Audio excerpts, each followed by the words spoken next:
ভারতে একটা মসজিদ আছে, নাম হলো দিল্লির জুমা মসজিদ। নাম কি? নাম জোরে বলেন। দিল্লির জুমা মসজিদ, যেটা নাম হয়েছে দিল্লির জুমা মসজিদ। এই মসজিদে যে ব্যক্তি নামাজ পড়েছেন, নামাজ পড়লে দেখবেন ওই মসজিদের মধ্যে একটা মানুষকে একাধিক মানুষ দেখা যায়। মনে হয় যে আপনার ডানেও মানুষ, বামেও মানুষ, সামনেও মানুষ, পিছনেও মানুষ। পড়লে পারে কেমন যেন মনে হয় ডান পাশেও মানুষ আছে, বাম পাশেও মানুষ আছে। আর এই মসজিদটা বানাইছে কে জানেন? এই মসজিদটা বানাইছে বাদশাহ শাহজাহান। আল্লাহু আকবার বলেন না। কে বানাইছে?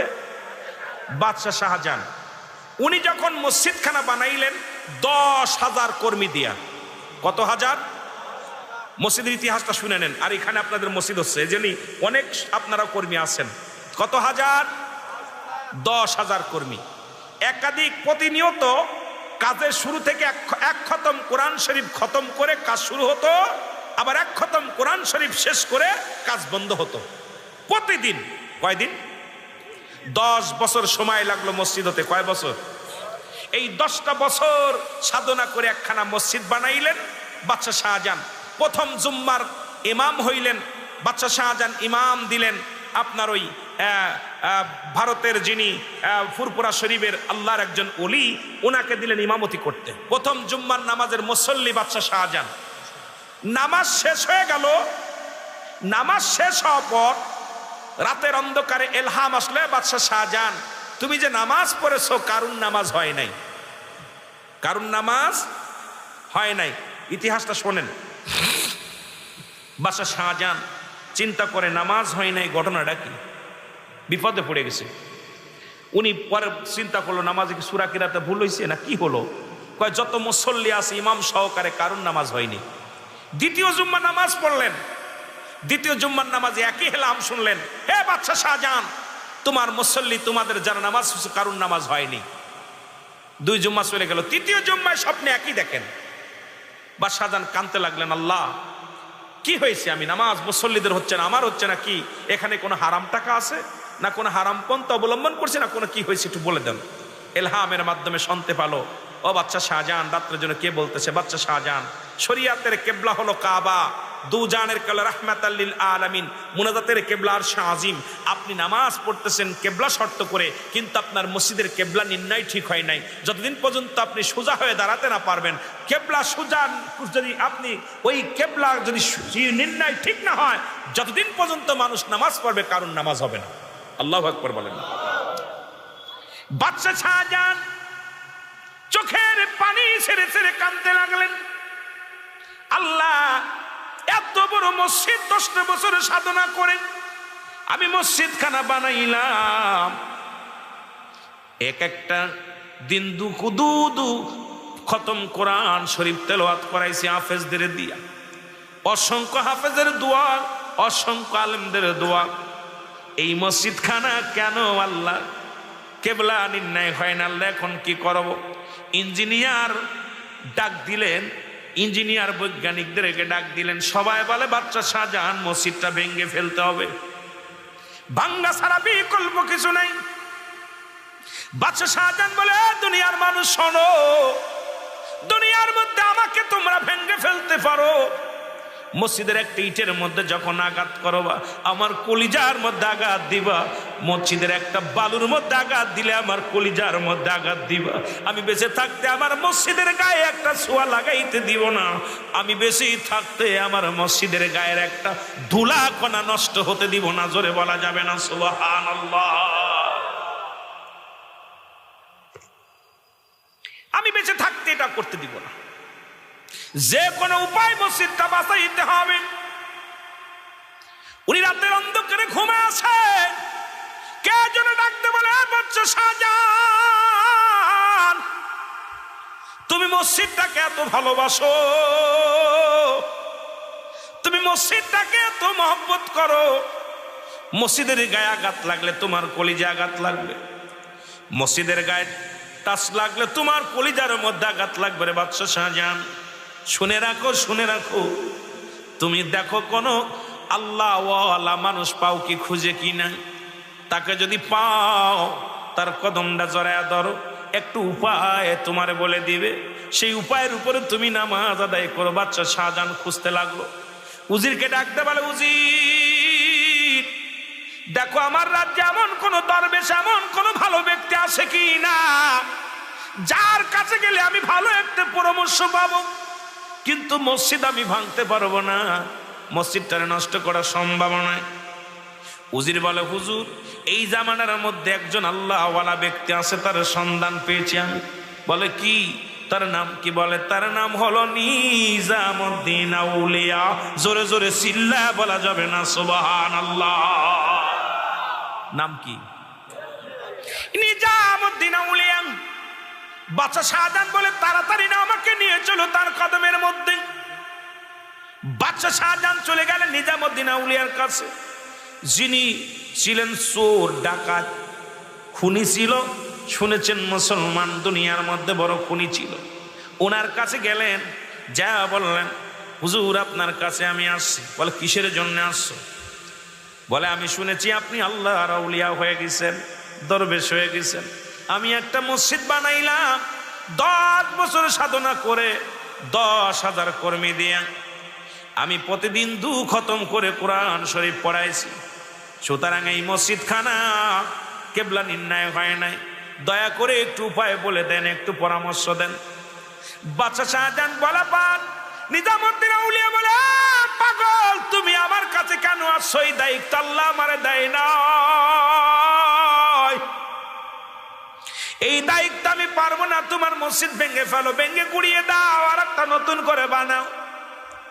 বাদশা শাহজাহান কয়, না সম্ভব নয়, এই মসজিদ আমি ভাঙতে পারবো না, পাগলের কাছে পাগলের খবর। নিজামুদ্দিন আউলিয়া কয়, তাহলে একটা কাজ করো, এই দিল্লির জঙ্গলে 60 বছর এক পাগল বাস করে। জঙ্গলে জীবনে কোনোদিন শরিয়াতে সে ভাত খাই নাই, গাছের লতা পাতা খায়, আর ওই জঙ্গলের মধ্যে আল্লাহরে ডাকে।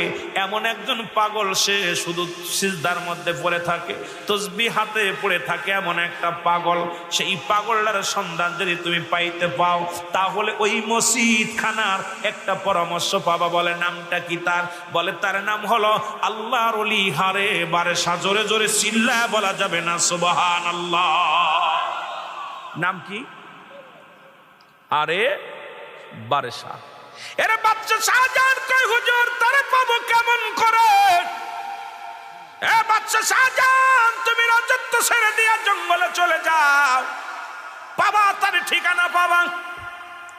বাচ্চা শাহজাহান বাড়ি এসে খানা দানা নিয়ে পানি নিয়ে জঙ্গলে চলে গেলেন।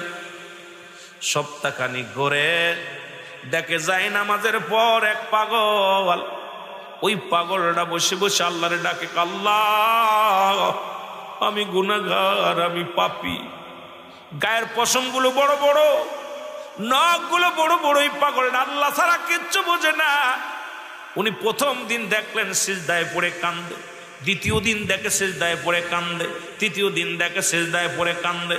এরপরে এইরকম কান্দতে দেখে চিন্তা করে, এই লোকটাই কি সেই পাগলটা হবে? কাছে যে সালাম ফিরা দোয়া করে, আল্লাহ আমার মতো পাপীর তুমি দুনিয়ার মধ্যে বেঁচাই রাখছো, আমি জঙ্গলে খাই, জঙ্গলে থাকি রে আল্লাহ, তোমার গোলামি করি। কোন নাম ধরে ডাকলে তুমি খুশি হও? কোন জিকির করলে তুমি খুশি হও? কোন ভাবে ডাকলে তুমি রাজি হও? আল্লাহর লিহারে বারেশা কান্দে, আর চোখের পানি ছেড়ে কান্দে। চোখের পানিগুলো টপ টপ করে জমিনের মধ্যে ফেলায়। পিছন থেকে যা বলে, আল্লাহর ওলি আসসালামু আলাইকুম। আল্লাহর ওলি আপনি কে? হারে বারেশা রাহমাতুল্লাহ আলাইহি। ডাক দে কয়, মূর্খ বাদশা, মনে হয় তুমি বাদশা শাহজাহান। কয় ঠিকই ধরেছেন, আমি বাদশা শাহজাহান। বলে আমি 60টা বছর এই জঙ্গলে, এই দিল্লির জঙ্গলে বাস করি। আমার নামটা কেমনে জানলেন? যেহেতু তোমার দেশে বাস করি, তুমি দিল্লির বাদশা, আমি দিল্লির জঙ্গলের ফকির। তোমার নামটা যদি না জানি কেমন হয়? যেহেতু শরিয়াতে তোমার রাজ্যে আমি আসি, দুনিয়ার মধ্যে আল্লাহর জমিনের মধ্যে আমি আসি, তবু তোমার নামটা না জানলে কেমনে হয়? তবে কেমনে কেসের জন্য আমার কাছে আসছো? বলে আপনার কাছে আসছি, আমি বড় দায়ে পড়ে বিপদে পড়েছি। আমি রাজত্ব ছেড়ে দিছি, সব ছেড়ে দিছি, বাড়ি ছেড়ে দিছি, দিছি, বিবির মায়া ছেড়ে দিছি। আমি দিল্লির বাদশাহ, বাদশাহ শাহজাহান, আমি সুন্দর একখানা মসজিদ বানাইছি রে। ওই মসজিদ খানা বানানোর পর নামাজ আদায় করেছি 3টা জুম্মা। প্রথম জুম্মায় শুনেছি নামাজ হয় নাই, দ্বিতীয় জুম্মায় শুনেছি নামাজ হয় নাই, তৃতীয় জুম্মায় শুনেছি নামাজ হয় নাই। আমি আপনার কাছে এসেছি, এখন আমার দিল্লির জুমা মসজিদটা ঠিক করে দিতে হবে। পাগল বলে, বাচ্চা এটা কি সম্ভব? তুমি ভেঙ্গে দাও, মিস্ত্রি দিয়ে ভেঙ্গে ঘুরিয়ে দিয়ে আবার একটা মসজিদ বানাও। হুজুর আপনার কাছে আসছি, আপনি একটু দয়া করেন। আমার যদি একটা শর্তে রাজি হতে পারি, তোমার মসজিদ আমি ঠিক করে দিব। বলে কি শর্ত? বলে শর্তটা হলো, যদি আমার মসজিদের মেম্বারের সামনে আমার শুইতে দাও। জীবনের 60টা বছর কেটে গেল, জঙ্গলে জঙ্গলে আমার মাওলারে তালাশ করি রে। আমি সারা রাত জেগে জেগে আমি আল্লাহরে ডাকি। আরে আমি দুনিয়ার কোনো পাগল নয়, আমি আমার মাওলার পাগল। রংপুরের ভাষার মাগুরার ভাষা এক নয়, এক দেশের গালি এক দেশের বলি। আমার আল্লাহ তাআলা প্রতিটা কদমে কদমে বান্দার জিন্দেগির সগীরা গুনাহ মাফ করে দিছে। এ মুসলমান, আমরা শুধু সগীরা গুনাহ করি নাই রে, পদে পদে করেছি কবিরা গুনাহ। নামাজ ছেড়ে দিয়া কবিরা গুনাহ, মিথ্যা বলা কবিরা গুনাহ, বেগানা মহিলার সঙ্গে দেখা দিয়া কবিরা গুনাহ, বেগানা পুরুষের সঙ্গে দেখা দিয়া কবিরা গুনাহ। এখন যদি ফতুয়া দিই, বাংলাদেশের 90% আলেম আক্তা পড়ে যাবে। কারণ বেগানা মহিলার সঙ্গে একই কাতারে চাকরি করে, একই জায়গায় অফিস করে, আবার লম্বা লম্বা ওয়াজ করে। মুসলমান শুনে নাও, বেগানা নারী চেহারা দেখা হারাম। যাদেরকে বিয়ে করা হারাম, তাদের সঙ্গে দেখা দিয়া হারাম।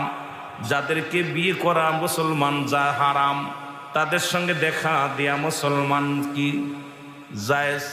এখন বুঝতে হবে, আমার দেশের মুসলমান বাবারা বেগানা মহিলার সঙ্গে দেখা দিয়া হারাম, কবিরা গুনাহ। মিথ্যা বলা কবিরা গুনাহ, বেগানা পুরুষের সঙ্গে দেখা দিয়া কবিরা গুনাহ।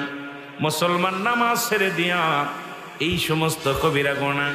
এত গুনাহ করছ মুসলমান, বলতেছিলাম এ জীবন জীবন নয়, এমন একটা জীবন আসবে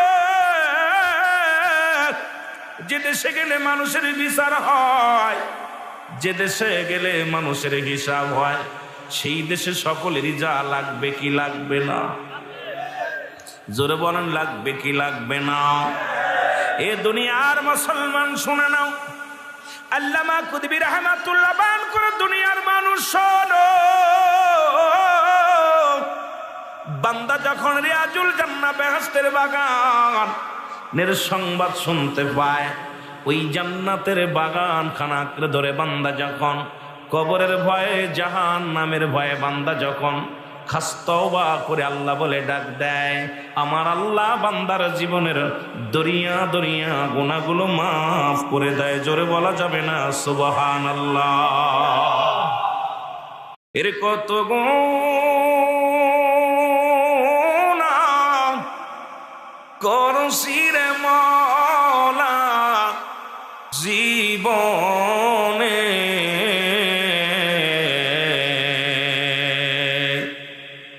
মাফ করে দেন আজকের তাফসীর মাহফিলের খাতিরে। তুমি যদি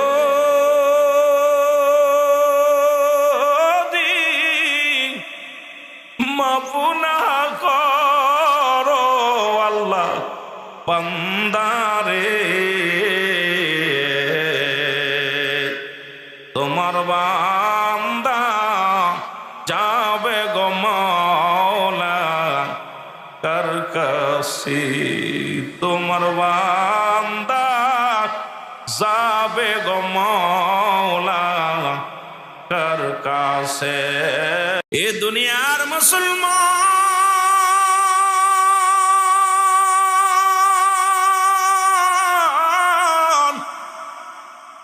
পৃথিবীর মধ্যে আসার একটা সিরিয়াল আছে, যার কোনো সিরিয়াল নাই। দেখা যায় সন্তানের লাশ বাবার কাঁধে, বাবা আল্লাহ সন্তানের কাঁধে, দাদা জিন্দা নাতি নাই। এই পৃথিবীর মধ্যে আসার একটা সিরিয়াল আছে, যার কোনো সিরিয়াল নাই। ও দুনিয়ার মুসলমান, সন্তানের লাশ যে বাবা কাঁদে নিছে, এই বাবা জানে সন্তানের লাশ কত ভারী। যে সন্তান তার বাবার লাশটা কাঁদে নিছে, সেই বাবা সন্তান জানে বাবার লাশটা কত ভারী। সন্তান জানে যেমন বাবাও জানে ছেলের লাশটা কত ভারী। লাশ বহনকারী ব্যক্তি জানে পৃথিবীর মধ্যে লাশটা কত ভারী। মানুষের মৃত্যু হয় দুইটা টাইমে, একটা হলো রাতের বেলা, একটা হলো দিনের বেলায় গো। ও দুনিয়ার মানুষ শোনো, দুইটা টাইমে মানুষের মরণ হয়, একটা হলো রাতের বেলা, একটা হলো দিনের বেলা। আল্লাহ দিন শুরু করেছে নামাজ দিয়া, রাত শুরু করেছে নামাজ দিয়া। দিনের শুরু হলো ফজর। বান্দা আজকে মুসলমান বলে দাবি করো, কেউ সুন্নি বলে দাবি করো, কেউ ঈমানদার বলে দাবি করো। ফজরে 2 রাকাত সুন্নাত নামাজ তুমি আদায় করলা, সঙ্গে সঙ্গে তুমি হয়ে গেলে আমার রাসূলের প্রেমিক। 2 রাকাত ফরজ নামাজ তুমি আদায় করলা, সঙ্গে সঙ্গে তুমি হয়ে গেলে আমার আল্লাহর গোলাম। এখন যদি দিনের মধ্যে তোমার মৃত্যু হয়, তুমি হবে আমার রাসূলের প্রেমিক, আল্লাহর গোলাম। জোরে জোরে চিল্লা বলা যাবে না সুবহানাল্লাহ। এখন নামাজই পড়ো নাই, কেমনে তুমি সুন্নি বলে দাবি করো? তুমি কেমনে দিন শুরু করলা মুসলমান বলে দাবি করলা? নামাজই পড়লা না, সুন্নাত পড়লা না, মুখের দাড়িগুলো বারবার তুমি শেভ করলা, ছুরি লাগাইলা, আর আইসা বলো আমি সুন্নি, আমি মুসলমান। রাসূলের সুন্নাত তরিকায় তুমি চললা না। ও মুসলমান, সুন্নাত তুমি আদায় করলা, নবীর প্রেমিক হইয়া গেলা। ফরজ তুমি আদায় করলা, নবীর গোলাম, আল্লাহর গোলাম হয়ে গেলা। এখন মৃত্যুকালে তুমি ধন্য, মরণেও তুমি ধন্য, কবরেও তুমি ধন্য, হাসরেও তুমি ধন্য রে মুসলমান। এখন দিন শুরু করেছো ও মুসলমান, আল্লাহ দিন শুরু করেছে নামাজ দিয়া, রাত শুরু করেছে আল্লাহ নামাজ দিয়া। রাতের শুরু হলো মাগরিব, 3 রাকাত ফরজ নামাজ বান্দা তুমি আদায় করলাম, সঙ্গে সঙ্গে তুমি হয়ে গেলে আমার আল্লাহর গোলাম। 2 রাকাত সুন্নাত নামাজ তুমি আদায় করলাম, সঙ্গে সঙ্গে তুমি হয়ে গেলে আমার নবীর প্রেমিক। এখন রাত্রে যদি তোমার মৃত্যু হয়,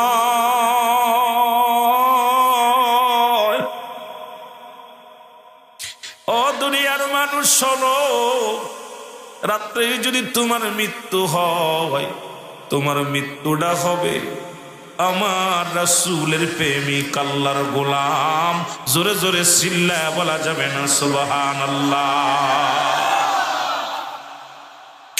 আমার নবী ডাকতে কয় সাহাবীরা রে, তোমরা কি আমার সাথে কেউ জান্নাতে যেতে চাও? আমি আলোচনা এখনো শুরু করি না, আমি আস্তে আস্তে যে আলোচনার মধ্যে যাই। নবী বললেন সাহাবীরা রে, তোমরা কেউ কি আমার সাথে জান্নাতে যেতে চাও? সাহাবীরা বললেন ইয়া রাসূলুল্লাহ, ইয়া হাবিবাল্লাহ, কে বানাছে? নবী বললেন সাহাবীরা শোনো, যে ব্যক্তি 5 ওয়াক্ত সালাত নামাজ সময় মতো ওক্ত মতো আদায় করতে পারবে, আমি নবী ওয়াদা করলাম, আমি নবী তোমাদের সঙ্গে কথা বললাম, তোমাদেরকে কথা দিলাম, ইয়াউমুল কিয়ামতের ময়দানে আমি নবী তোমাদের সঙ্গে করে জান্নাতে নিয়ে যাব। এখন রাসূলের সঙ্গে কে কে জান্নাতে যেতেছেন একটু হাত দুগুলো তালে দেখা। আল্লাহু আকবার বলেন। এখন নবীর সঙ্গে যদি জান্নাতে যেতে চাই, তাহলে আমার নবী বললেন সাহাবীরা রে, 5 ওয়াক্ত ফরজ নামাজ, 5 ওয়াক্ত সালাত সময় মতো মতো যদি কোনো ব্যক্তি আদায় করতে পারে, আমি নবী তার হাত ধরে জান্নাতে নিয়ে যাব। এখন নামাজ যারা পড়বে রাসূলুল্লাহর সঙ্গে তারা জান্নাতে যাবে, নামাজ যারা পড়বে না, আদায় করবে না, নবীজির সঙ্গে যাইতে পারবে না। আজ থেকে নামাজও ছাড়তে চাই না, রাসূলকেও ভুলতে চাই না, নামাজও পড়তে চাই, রাসূলকেও চাই। আর ওই আমার আল্লাহ রেখেছে একটা নয়, 2টি নয়, 8টা জান্নাত প্রস্তুতি করে। আল্লাহ কয় ইমানদার মুমিনের জন্য আমি রেখে দিলাম লিল মুমিনিন। আল্লাহ কয় মুমিনদের জন্য প্রস্তুতি করে রাখলাম, একটা নয় দুটি নয়, 8টা জান্নাত। জোরে জোরে চিল্লায় বলো সুবহানাল্লাহ। দেখা যাক কোন দিকে যাই। নামাজের ওয়াজ আমার দেশে নাই এখন, রং তামাশা, ওয়াজের ময়দান তো আর এখন আলোচনা নাই। যদিও তাফসির নাম দিই, আয়াত একটা বইরা তাফসির কোথায় কোন মেয়ে ল্যাংটা হচ্ছে, কোন জায়গায় কোন মারামারি হচ্ছে, কোনে ঘুষে ঘুষে হচ্ছে, এ হলো ওয়াজের ধারাবাহিকতা। এটার মধ্যে আমি নাই। ভালো লাগলে আলহামদুলিল্লাহ, না লাগলে আলহামদুলিল্লাহ। কারণ আমি বিতর্কিত কোনো কথা, বিতর্কিত কোনো আলোচনা আমার মুখ দিয়ে বাইরে হবে না, এটা আমি পছন্দ করি না। ভালো লাগলে আলহামদুলিল্লাহ, না লাগলেও আলহামদুলিল্লাহ। আল্লাহু আকবার বলেন না, কষ্ট পাচ্ছেন? নামাজের ওয়াজ দিতে হবে বেধর্মীদের কাছে, এখন না ওয়াজ করতেছিস কি মুসলমানদের কাছে। আল্লাহর নবীর একজন সাহাবী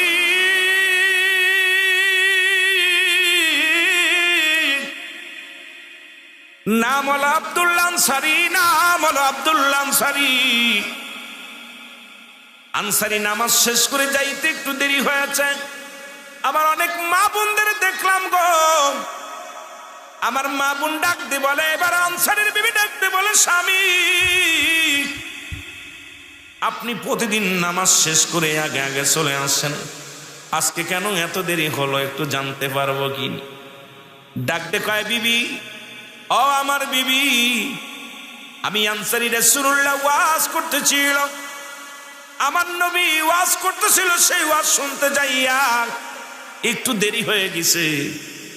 আনসারী বিবি ডাকতে কয়, স্বামীরে আপনার কাছে অনুরোধ করি, আপনার কাছে অনুনয় বিনয় করে বলি, স্বামী আমার নবী কি ওয়াজ করছে আমার একটু শোনায় যান, আমার নবী কি ওয়াজ করছে আমি একটু জানতে চাই। রাসূলুল্লাহ কি ওয়াজ করছে আগে জানতে চাই। কেমন বিবি আর কেমন স্বামী গো। আমাদের বউগুলো বাড়ি গেলে কয়, কোন কোয়াতায় গেছিল ওয়াজ শুন? কে খিচুড়ি দিছেনি, তবারক দিছেনি, কয় এত রাত হলো ওয়াজ শুনি, আবার কোথাও গেছিলেনি, কোন জায়গা কোনো গল্প করতে গেছিলে কিনি? কিন্তু আমার আব্দুল্লাহ আনসারীর বিবি ডাকতে বলেন, পানের স্বামী আল্লাহর নবী কি ওয়াজ করছে একটু জানতে চাই। আনসারী বলে, বিবি রে আমার নবী ওয়াজ করছে, কোন ব্যক্তি যদি 5 ওয়াক্ত সালাত,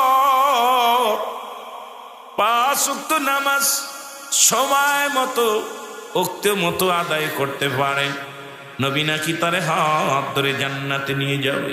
সুবহানাল্লাহ। বিবি ডাকতে বলে, স্বামী আমি আপনার কাছে বালাখানা চাই না, বাড়ি চাই না, গাড়ি চাই না, আমি একটা নারী হয়ে আপনার কাছে দাবি করব, আপনি একটু আমার একটু সুযোগ দিবেন, আমিও যেন সময় মতো ওক্ত মতো 5 ওয়াক্ত নামাজ আদায় করতে পারি। জোরে জোরে চিল্লা বলা যাবে না সুবহানাল্লাহ।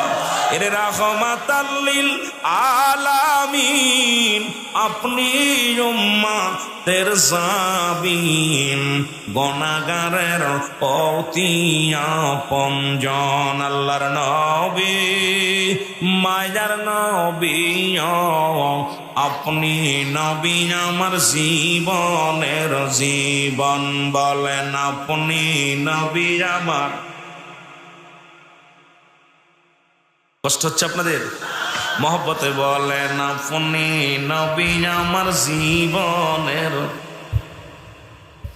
এর রাহমাতাল লিল আলামিন, আপনি উম্মতের জাবিন, গুনাহগারের অতি আপনজন, আল্লাহর নবী মায়ার নবী গো, আপনি নবী আমার জীবনের জীবন, বলেন আপনি নবী আমার। এ দুনিয়ার মুসলমান,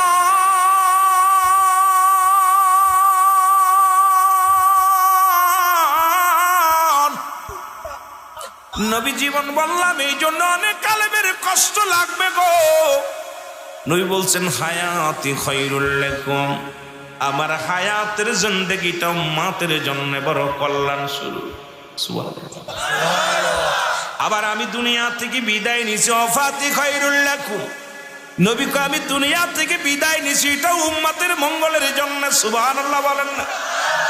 এই জন্য বললাম আপনি নবী আমার জীবনের জীবন, বলেন আপনি নবী আমার। এ দুনিয়ার মুসলমান শোনা নাও, যে কথাগুলো আমি বলতেছিলাম দিলের কান্ডা লাগা শোনো। বিবি ডাকতে বলে, স্বামী আমি 5 ওয়াক্ত নামাজ ওই সালাত জন্য আদায় করতে পারি, আপনি একটু সুযোগ আমারে করে দিবেন, আমি এই জন্য নবীর সনে আপনার সনে জান্নাতে যেতে পারি। রাসূলুল্লাহ সালাত আদায় করে সালাম ফিরানোর আগে দেখে আব্দুল্লাহ আনসারী প্রতিদিন নামাজে আসে। যেমন আমাদের ইমাম সাহেব হুজুর, শহীদুর রহমান সাহেব নামাজ পড়ায় মুসল্লি কজন আছে উনি বলে দিতে পারে। মুসল্লিদের চেহারা দেখে 5 ওয়াক্ত সালাতের ভিতরে মুসল্লিদের সঙ্গে কি হয়, মিলন হয়, দেখা হয়। কোন মুসল্লি যদি একদিনের জায়গা 2 দিন না আসে, ইমাম সাহেব হুজুর জিজ্ঞাসা, আমাদের অমুক মুসল্লি কই, অমুক মুসল্লিকে দেখি না কেন? কারণ ইমাম সাহেব হুজুর মুসল্লিদেরকে খেয়াল রাখে। মায়ান নবী ডাকতে বলে, আমার সাহাবীরা রে, আজ 3টা দিন হয়ে গেল সব সাহাবীরে দেখি, কিন্তু আমার আব্দুল্লাহ আনসারী নামাজে আসে দেখি সে আসতে, কিন্তু সালাম ফিরায় ধরে মেরে চলে যায়। কিসের জন্য সালাম ফিরায় তারে দেখতে পাই না? সাহাবীরা বলে, ইয়া রাসূলুল্লাহ, ইয়া হাবিবাল্লাহ, নিশ্চিত দুনিয়ার কোনো কাজে ব্যস্ত আছে, নিশ্চিত কোনো ঝামেলার মধ্যে আছে, নিশ্চিত হয়তো বিবির প্রেমে পড়ে গেছে, না হয় দুনিয়ার প্রেমে পড়ে গেছে। আল্লাহর নবী বলে, সাহাবীরা রে, আমি নবী নিজেই খবর নিব কেন আসে নাই, আমি নবী নিজেই খবর নিব, আমি যাব ওখানে সাহাবীর বাড়ি। নবীজি চলে গেলেন সাহাবীর বাড়ি, সালাম দা, আসসালামু আলাইকুম আলাল বাইত। 1 বার নয় 2 বার নয় 3 বার সালাম দিলেন। রাসূলুল্লাহ সালাম দিলেন, নবী সালাম দিয়া কোনো উত্তর পাইল না রে। নবী মনে একটু কষ্ট পায়, নবীজি চলে আসলেন পিছন থেকে দৌড়াইতে দৌড়াইতে আব্দুল্লাহ আনসারী যাইয়া রাসূলুল্লাহর পাশাপাশি যাইয়া যায় বলে, ওয়ালাইকুম আসসালাম ইয়া রাসূলুল্লাহ, ওয়ালাইকুম আসসালাম ইয়া হাবিবাল্লাহ, ওয়ালাইকুম আসসালাম ইয়া রাহমাতাল লিল আলামিন। জোরে জোরে চিল্লায়া বলা যাবে না সুবহানাল্লাহ? আল্লাহর নবী ডাকতে বলে, আনসারী রে, আমি 3 বার তোমার সালাম দিয়েছিলাম, 3 বারও 1 বারও জবাব পাইলাম না, আবার 3 বারই তুমি উত্তর দিলে, তার মানে আর বুঝতে বাকি নাই তুমি নিশ্চিত ঘরের মধ্যে ছিলে, আমার সালামের জবাব দেও নাই। আনসারী বলে, ইয়া রাসূলুল্লাহ, ইয়া হাবিবাল্লাহ, নবী গো, মায়ের নবী, আমি কেন সালামের জবাব দিই নাই, কেন আপনার উত্তর দিই নাই, এই কেন জবাব আমি দিতে পারবো না ইয়া রাসূলুল্লাহ, ইয়া হাবিবাল্লাহ। আপনি যদি দয়া করে একটু বাড়িতে যাইতেন, আপনি যদি দয়া করে আবার একটু আমার ঘরে যাইতেন, তাহলে আমি বলতে পারতাম কেন আপনার সালামের জবাব দিই নাই রে। কেমন নবী গো, কেমন নেতা। নবী বললেন, চলো যাই আনসারী, চলো যাই। রাসূলুল্লাহ রওনা হয়ে গেলেন, যে আনসারীর ঘরের দরজায় গেলেন, আনসারী দরজাটা খুলে দিলেন। দরজাটা খুলে দেওয়ার সঙ্গে সঙ্গে নবীজি দেখতে পাইলেন আনসারী ঘরের মধ্যে বিশাল একটা গর্ত খোঁড়া। নবী বললেন, সাহাবী রে, তোমার ঘরের ভিতরে এত বড় গর্ত কেন? আনসারী বলে, নবী গো, আপনি যখন আমারে সালাম দিয়েছিলেন নবী গো, ও মায়ার নবী, তখন আমি আনসারী,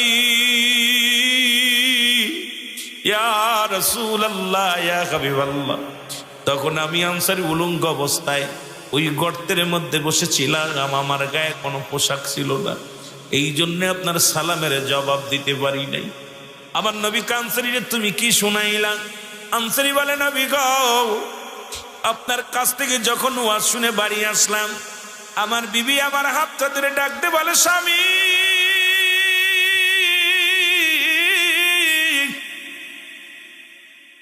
স্বামী রে, আপনি 5 ওয়াক্ত সালাত আদায় করে জান্নাতে যাবেন, আপনি আমার একটু সুযোগ করে দিবেন, আমিও যেন রাসূলুল্লাহর সঙ্গে জান্নাতে যেতে পারি। ইয়া রাসূলুল্লাহ, ইয়া হাবিবাল্লাহ। এই জন্যে আমি বাড়ি চলে আসি, আমাদের স্বামী স্ত্রী মিলে একখানা কাপড়। যখন আমি নামাজে আসি, আমার বিবি উলঙ্গ হইয়া ওই গর্তের মধ্যে বয়া থাকে গো নবী। আবার যখন আমি বাড়ি ফিরে যাই, আমি ওই গর্তের মধ্যে ঢুকে কাপড়খানা খুলে আমার বিবিরে দিই। আমার বিবি নামাজে দাঁড়ায়া যায়। আপনি যখন আমার সালাম দিয়েছিলেন, আমার গায়ের মধ্যে কোনো কাপড় ছিল না, আমার গায়ের মধ্যে কোনো পোশাক ছিল না। ইয়া রাসূলুল্লাহ, ইয়া হাবিবাল্লাহ, এই কারণে আমি আমার সালামের, আপনার সালামের জবাব দিতে পারি নাই। আমার নবী ডাকতে বলে, আনসারীরা আমার মুখে আয়, আনসারী আয়। আমি নবী কথা দিলাম রে,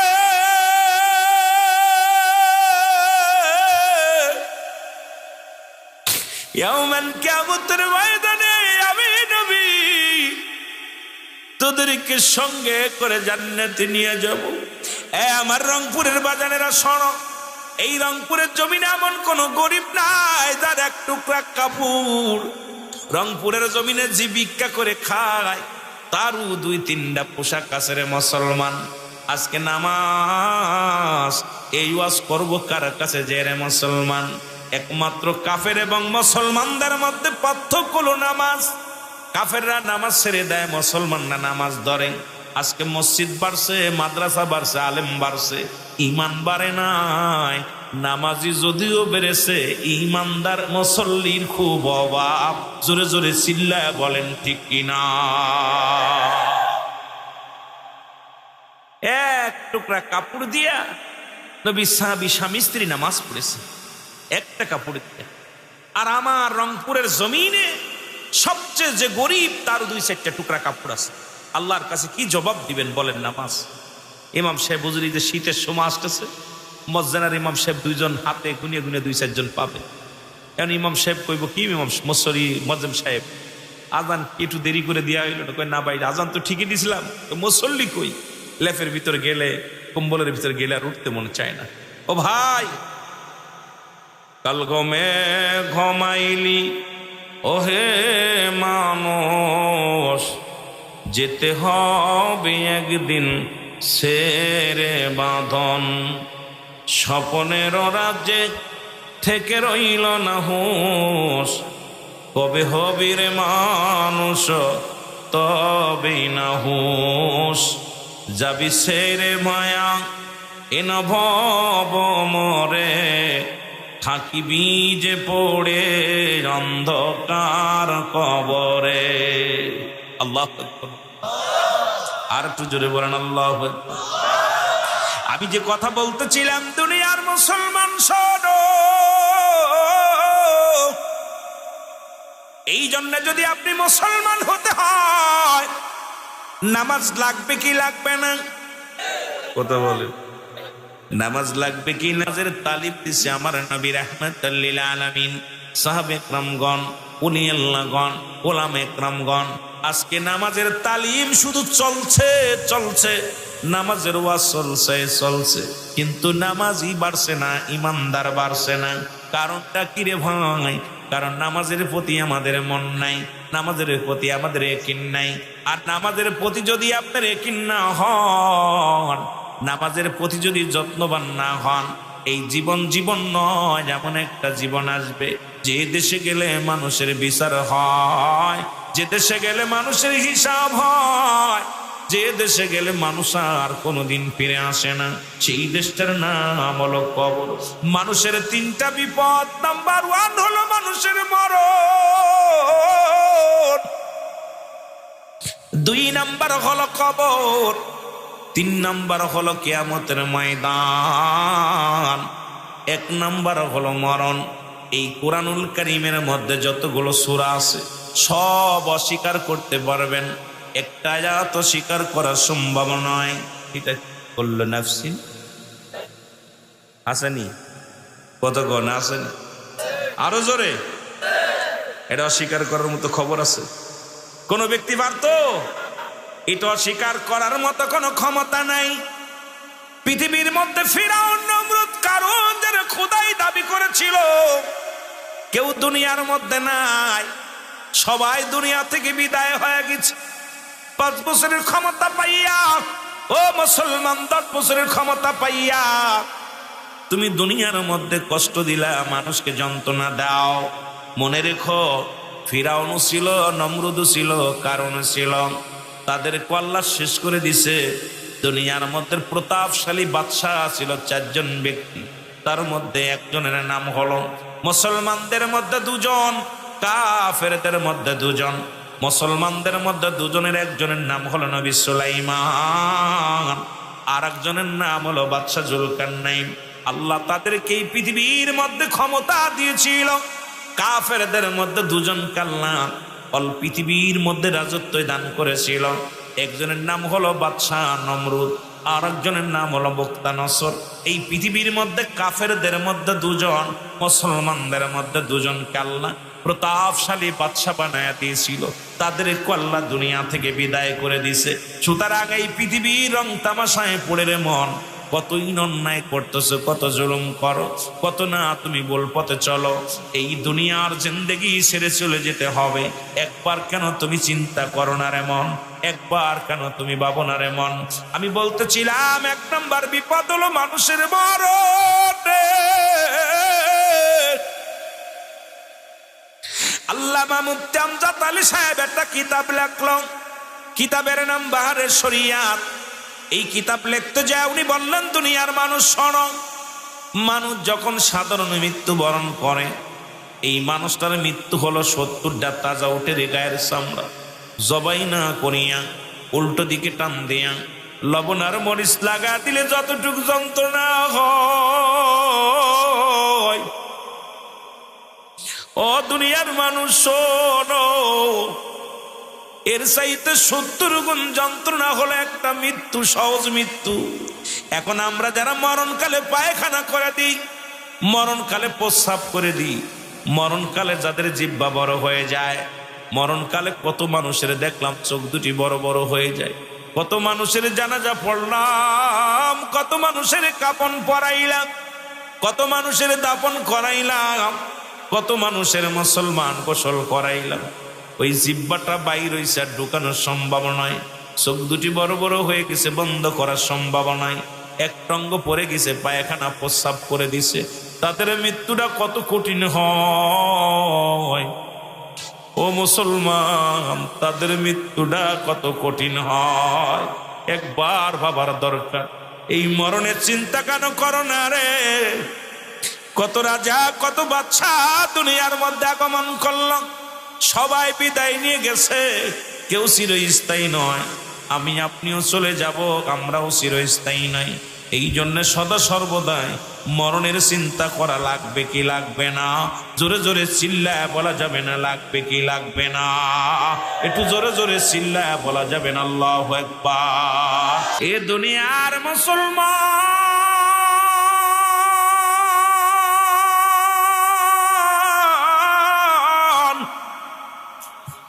আমি যে কথাগুলো বলি একটু দিলের কান্ডা লাগে শোনো গো।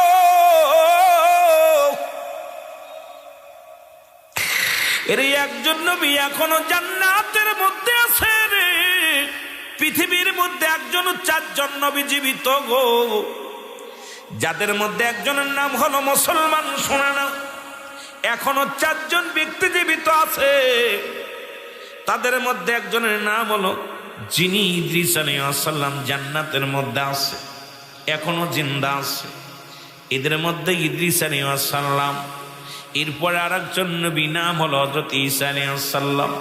ঈসা ইবনে মরিয়মের সন্তান, মরিয়মের কলিজার টুকরা সন্তান ঈসা আলাইহিস সালাম। আর একজন ব্যক্তি যিনি খিজির আলাইহিস সালাম, যিনি আছেন পানির দায়িত্বে আছেন রে মুসলমান। আর একজন নবী যিনি পাহাড়ি অঞ্চল যাদের মধ্যে আছে, নাম হলো হযরত ইলিয়াস আলাইহিস সালাম। উনিও আছেন দায়িত্বে আছে কোথায় রে মুসলমান? পাহাড়ের দায়িত্ব আছে। এখনো 4 জন ব্যক্তি জিন্দা আছে রে মুসলমান। শুনে নাও এ আমার বাবারা, শোনো, ওই ইদ্রিস আলাইহিস সালাম উনি দুনিয়ায় মেহমান ছাড়া খানা খাইতেন না। অনেক লম্বা ইতিহাস, আমি অত বলতে পারবো না। উনি কি করলেন? মৃত্যুবরণ করলেন। এরপরে জিন্দা হলো, জান্নাত জাহান্নাম দেখানো হলো। ইদ্রিস আলাইহিস সালাম জান্নাত দেখে বড় আনন্দিত হলো। ইদ্রিস আলাইহিস সালামকে ডাকতে বলেন আমার মালিক ও আমার বন্ধু, তুমি জান্নাত গুলো ঘুরে ঘুরে দেখলা, কত মজা লাগছে, কত সুন্দর লাগছে নি? আমার মাওলা, জান্নাতি নিয়ামত গুলো আমি পেয়ে অত্যন্ত খুশি হয়ে গেছি। তোমার জান্নাতের নিয়ামতের অফুরন্ত ভান্ডার আমি কি বলবো, ওই মহিমা বলা আমার দ্বারাই সম্ভব নয়। বলে ইদ্রিস রে, তুমি সব কিছু পেয়ে খুশি নি? ইদ্রিস আলাইহিস সালাম বলে আল্লাহ, আমি সব পায়া খুশি হয়েছি, তবে তোমার আজরাইল মনে হয় আমার সামনে ভালো ব্যবহার করে নাই। ওই মৃত্যুকালে যন্ত্রণা, ওই মৃত্যুকালে যন্ত্রণা পেয়েছি, আমার গায়ের যন্ত্রণা যাই নাই। আল্লাহ ডাকতে বলে আজরাইল রে, তাড়াতাড়ি যা আমার বন্ধুর জানাই। আজরাইল আলাইহিস সালাম আগমন করলেন, ইদ্রিস আলাইহিস সালামকে সালাম দিলেন, আসসালামু আলাইকুম। ইদ্রিস আলাইহিস সালাম বলে আলাইকুম আসসালাম। বলে আজরাইল রে, আগে বলো আমার রূহটা কেমনে বাইর হয়েছে? বলে হুজুর, পৃথিবীর মধ্যে আমি সবার রূহ বাইর করতে দুনিয়ার মধ্যে আসি না, একমাত্র ইমানদার যারা, ইমানদারের রূহটা বাইর করার জন্য জমিনের মধ্যে আসি। হুজুর, আসমানে থাকে আমার মাথা, জমিনের মধ্যে থাকে আমার পা। পৃথিবীর সমস্ত পানি যদি মাথায় ঢেলে দেওয়া হয়, একটু পানি জমিনের মধ্যে গড়ে পড়ে না। আমি এত বড় দানব, পৃথিবীর সব মানুষের রূহ বাইর করার জন্য, জান বাইর করার জন্য আমি জমিনের মধ্যে আসি না, একমাত্র ইমানদারের রূহটা নেওয়ার জন্য আসি। হুজুর, আপনার মৃত্যু হয়েছে, শুধু আপনার মায়ের বুকে দুধ খাইতে খাইতে সন্তান যেমনি ঘুমায়া যায়, এই রূপ আপনার মৃত্যু হয়েছে। শুধু আপনার মাথার উপরে হাতখানা রেখেছি, আপনাকে তো কোনো কষ্ট দেয়া হয় নাই। ইদ্রিস আলাইহিস সালাম বলে আজরাইল, এই মৃত্যু সহজ মৃত্যু যদি এত কঠিন হয়, এই সহজ মৃত্যু যদি এত কষ্ট হয়, যাদের তুমি মৃত্যুকালে যারা কষ্ট দাও, যাদের রক ছেড়ে যায়, পায়খানা প্রস্রাব করে দেয়, দুনিয়ার মধ্যে যাদের চোখ দুটি বড় বড় হয়ে যায়, জিহ্বা বড় হয়ে যায়, তাদের মৃত্যুটা কত কঠিন হয়, জোরে জোরে চিল্লায় বলা যাবে না আল্লাহু আকবার। আর একটু জোরে জোরে চিল্লায় বলা যাবে না আল্লাহু আকবার। একজন নবী বলতেছেন যে এত সহজ মৃত্যু যদি এত কঠিন হয়, যাদেরকে কষ্ট দিয়ে রুহু নেও তাদের মৃত্যুটা কত কঠিন।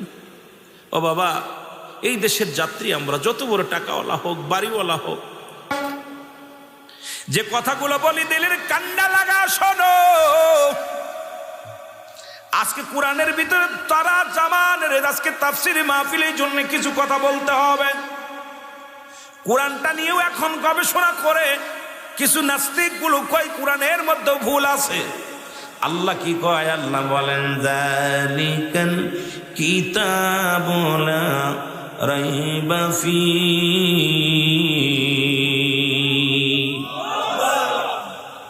আল্লাহ কয় কোনো সন্দেহ নাই। কার মধ্যে? কোরআনের মধ্যে। আসেনি সন্দেহ? আছে। পৃথিবীর সব জায়গা সন্দেহ ঢুকাইতে পারে, কোরআনের মধ্যে কোনো সন্দেহ নাই। কোরআনকে হেফাজত করার দরকার আছে কি না?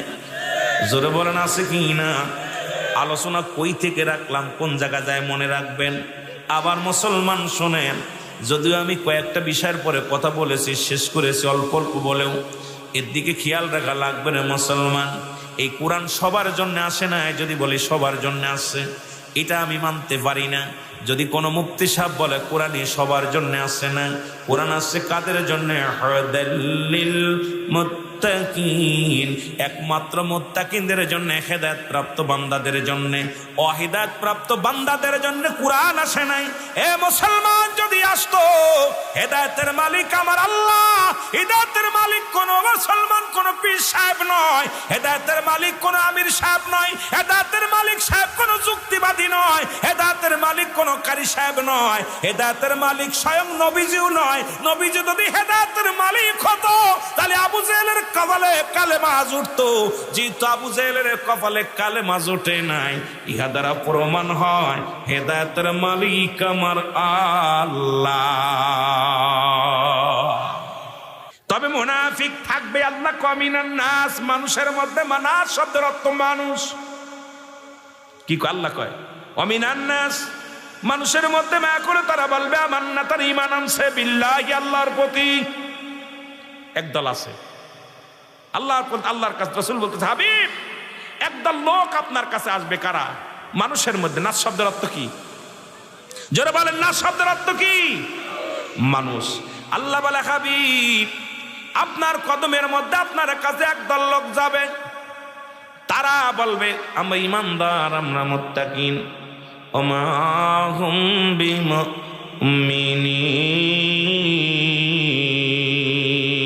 আল্লাহ বলবে আমরা, ও হাবিব ওরা বলবে আপনার মুত্তাকিন, আমরা মুমিন, অথচ তারা মুমিনও নয় মুত্তাকিনও নয়। ওরা কাফের বেঈমানদের দোসর, ওদের জন্য আমি আল্লাহ রেখে দিলাম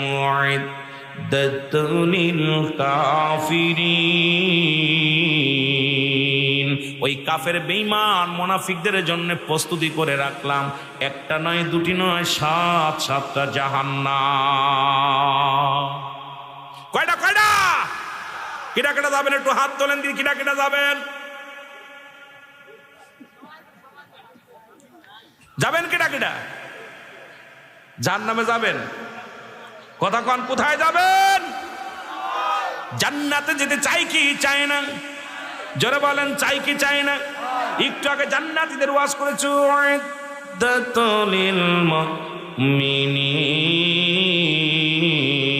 মুমিনদের জন্য মুত্তাকিনদের জন্য প্রস্তুতি করা রাখা আছে, একটা নয় দুটি নয়, 8-8টা জান্নাত। কিরা কিরা যাবে?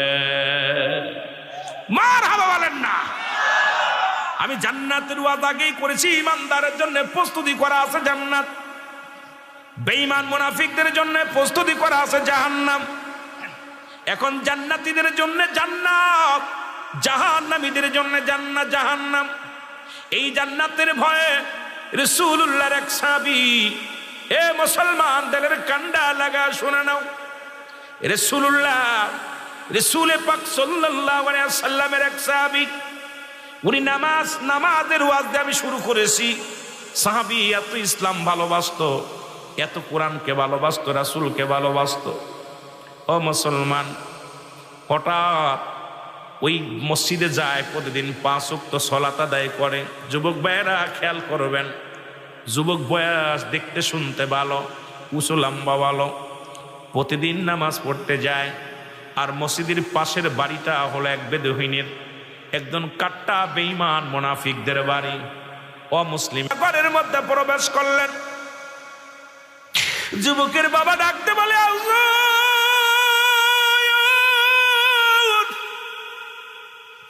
নবী গো, আপনি আমার ঘরের মধ্যে আসছেন, নবী গো। আমার নবী ডাকতে বলে, যুবকের বাবা, আমার যুবক সাহাবী কই? আজ কটা দিন আমি দেখতে পাই না, আমার যুবক সাহাবী গেছে কই? যুবকের বাবা ডাকতে বলে, ইয়া রাসূলুল্লাহ, আমি বলতে পারি না, আমি বলতে পারি না, কারণ সন্তানারা বাবা কথা বলতে পারে না, চোখের কোণা দিয়ে পানি বেয়ে বেয়ে পড়ে। নবীজি বলে, যুবকের বাবা রে, তুমি যদি বলতে না পারবে তবে তোমার চোখে কেন পানি? বলি, ইয়া রাসূলুল্লাহ, আমিও সন্তানের আসতে 4টা দিন দেখি না, ইয়া রাসূলুল্লাহ, ইয়া হাবিবাল্লাহ, আমি বাবা হয়ে সন্তানের জন্য বড্ড মায়া লাগে, এই জন্য আমার চোখে পানি আসছে। আমার নবী বলে, কোথায় আমার সাহাবী? বলি, ইয়া রাসূলুল্লাহ, ইয়া হাবিবাল্লাহ, আমি বলতে পারি না। আমার নবী লক্ষ্য করে ঘরের মধ্যে নতুন মাটি খোঁড়া রে। আমার নবী ডাকতে বলে, সাহাবীরা, সাহাবীর বাবা, এই ঘরের ভিতরে কেন মাটি খোঁড়া আগে বলো। বলি, ইয়া রাসূলুল্লাহ, ইয়া হাবিবাল্লাহ, আমি আর আপনার কাছে লুকাইতে পারলাম না। এই যে মাটি খোঁড়া দেখলেন, নতুন মাটি খোঁড়া দেখলেন, এই মাটির মধ্যে আমার কলিজা টুকরা সন্তানকে চিরদাফন করে রাখছি। জোরে বলো আল্লাহু আকবার। আমার যুবক বন্ধুরা শুনে নাও, রাহমাতুল লিল আলামিন ডাকতে বলে, আমার সাহাবীর বাবারে, তুমি আমার সাহাবীর শুয়ে রাখছো, এই ঘরের মধ্যে শুয়ে রাখছো, কিন্তু কি হয়েছিল, কিসের কারণে মৃত্যুবরণ করেছে আমি জানতে চাই।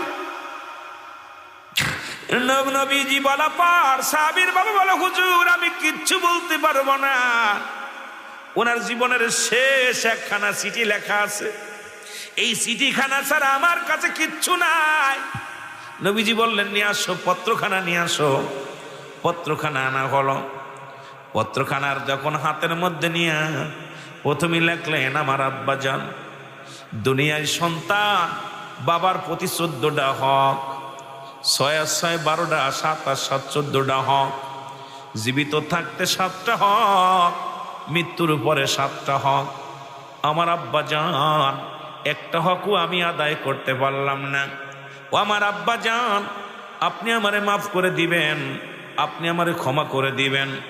আমার আব্বাজান, আমি যদি মারা যাই দুনিয়ার কেউ যেন জানতে না পারে। গভীর রাত্রে আপনি আমারে কাফন দাফন পরাইয়া ঘরের ভিতরে কবর দিয়া দিবেন, মাটি দিয়া দিবেন, কেউ যেন জানতে না পারে। আমার নবীজি পত্রখানা পাইয়া একটা চিৎকার মেরে বলে, যুবক রে, তুমি 5 ওয়াক্ত সালাত আমার সামনে আদায় করতা, 5 ওয়াক্ত নামাজেই জামাতে আসতা। ও আমার যুবক, কি হয়ে গেল, তুমি এমন ভাবে মৃত্যুবরণ করলা? কি দোষে, কি অপরাধ হলো তুমি ঘরের মধ্যে? কাউকে জানতে দিলে না, আমি নবীও জানলাম না। কি হলো, তুমি কি কারণে শুবে শুবে বিদায় নিলা? এমন সময় জিবরিল আমিনকে পাঠায় দিয়েছে আমার আল্লাহ। ডাকতে বলে, জিবরিল রে, যা আমার হাবিবরে জানায় আয়, ওই যুবকের মূল ইতিহাসটা আমার হাবিবরে জানায় আয়।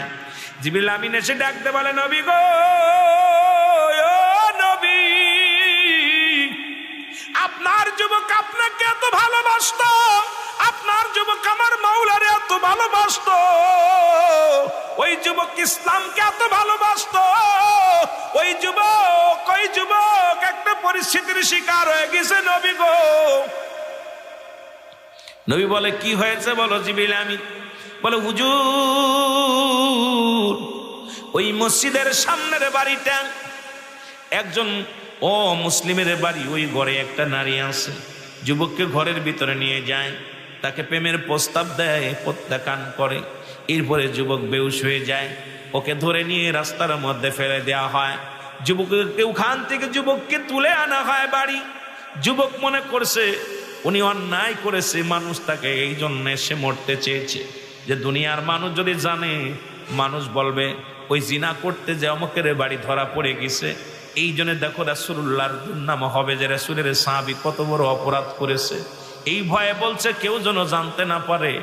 আমি যেহেতু ওই ঘরের মধ্য থেকে মনে করছে বেহুশ অবস্থায় আনছে, এরপরে উনি এই জন্য বলছে যদি কবর দেয়া হয় মানুষ বলবো ওই যে সেই জিনাকারীর কবর। ইয়া রাসূলুল্লাহ, ইয়া হাবিবাল্লাহ, ইসলামটাকে এত ভালোবাসে, আপনাকে এত ভালোবাসে, আল্লাহকে এত ভালোবাসে, সেই ভয়ে রাসূল আপনার সম্মানে আঘাত আনবে, ইসলামকে আঘাত আনবে।